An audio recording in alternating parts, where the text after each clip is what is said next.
আসসালামু আলাইকুম এভরিওয়ান। আজকে রান্না করছি খিচুড়ি। এই তো আতপ চাল দেখতে পাচ্ছেন। আতপ চালের খিচুড়ি কার কার পছন্দ অবশ্যই কমেন্ট করে জানাবেন। আমাদের কিন্তু আতপ চালের খিচুড়ি খুবই পছন্দ। এই তো এখানে আমি মশলা কষাচ্ছি, পেঁয়াজ আদা রসুন দিয়ে দিয়েছি। এখন পরিমাণ মতো সব ধরনের মশলা দিয়ে আপনাদের সামনে আবার আসছি।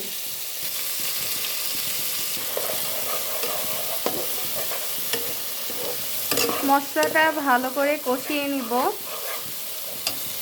মশলাটা যাতে না লেগে যায় অল্প করে পানি দিয়ে দিচ্ছি, লবণ দিয়ে দেব। আমার সুন্দর করে মশলাটা কষিয়ে নিতে হবে যাতে খিচুড়িটার যত মশলা কষাবে তোমরা ধরো যে তত রান্নার স্বাদ বাড়বে। এই যে দেখতে পাচ্ছ যে আমার মশলাটা খুব সুন্দর কষানো হয়ে গেছে, তেল ছেড়ে দিয়েছে, কিন্তু অনেক সুন্দর কষানো হয়েছে মশলাটা। এখন আমি চাল দিয়ে দিব, একটু পাওয়ারটা কমিয়ে দিব গ্যাসের। এই ধোয়া চালটা দিয়ে দিব।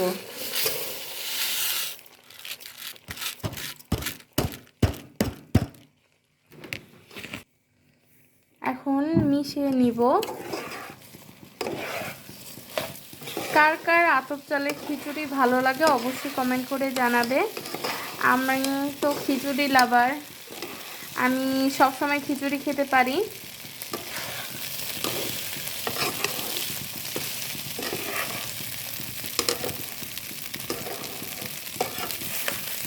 ননস্টিক কড়াইতে সব ধরনের আইটেম রান্না করতে খুবই মজা, কারণ এটার কোনো পোড়ার সম্ভাবনা থাকে না বা কোনো কিছু, ভালো লাগে রান্না করতে। এই তো এটা আমি চালটা ভালো করে ভেজে নিব। তোমরা সাথে থাকো, তোমাদের সাথে আবার দেখা হবে।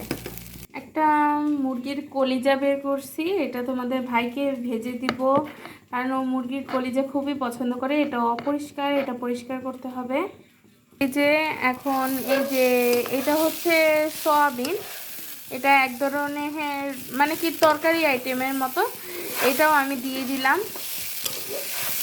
এই জিনিসটা হতে অনেক টাইম লাগে, এটা একটু সিদ্ধ করে তারপর হচ্ছে হালকা যদি তেলে ভেজে নাও মানে মাংসের মতো লাগে, এরকম একটা আইটেম, মানে আমিষ আইটেম। কলকাতায় এই জিনিসটা প্রচুর পরিমাণে খায়, কলকাতায় সয়াবিন নাম এটার। কারা কারা এই সয়াবিনটা চিনো একটু কমেন্ট করে জানাবে, ঠিক আছে? আর আজকে আমি প্রথম লং ভিডিও বানাচ্ছি, কার কেমন লাগে অবশ্যই সবার মতামত আমাকে জানাবা। অনেক সুন্দর করে চাল ভেজে নিলাম। এখন ধরো যে আমি পরিমাণ মতো পানি দিয়ে দেব এখানে। আর আমি এখানে আমি 2 কাপ চাল নিয়েছিলাম, 4 কাপ পানি নিয়ে নিয়েছি পরিমাণ মতো। আমি এখন মিক্স করে দিব পানিটা।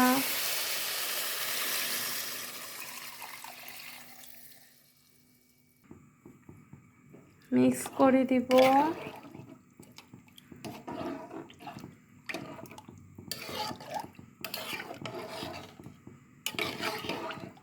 আতপ চালের খিচুড়ি যে সময় হয়ে যাবে সে সময় কিন্তু অনেক সুন্দর একটা গ্রান বের হবে। এই তো পানি দিয়ে দিলাম, আমি ঢেকে দিব। পরিমাণ মতো পানি দিয়ে দিলাম, এখন আমি ঢেকে দিব।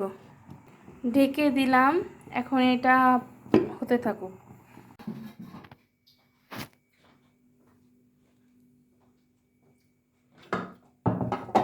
যে সব রান্না শেষ করে আপনাদের সাথে আবার আসলাম।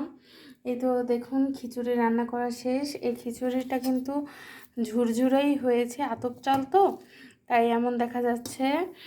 আর এখানে মুরগির কলিজাটা ভাজি করছি, ডিম ভাজি করছি, আমাদের গাছের বোমর মরিচ আমি আসার সময় নিয়ে আসছিলাম, আর সালাদ, পেঁয়াজ।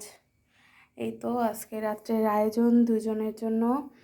সবাই সুস্থ থাকবেন, ভালো থাকবেন। আজকের ভিডিওটা এই পর্যন্ত রাখছি। আল্লাহ হাফেজ।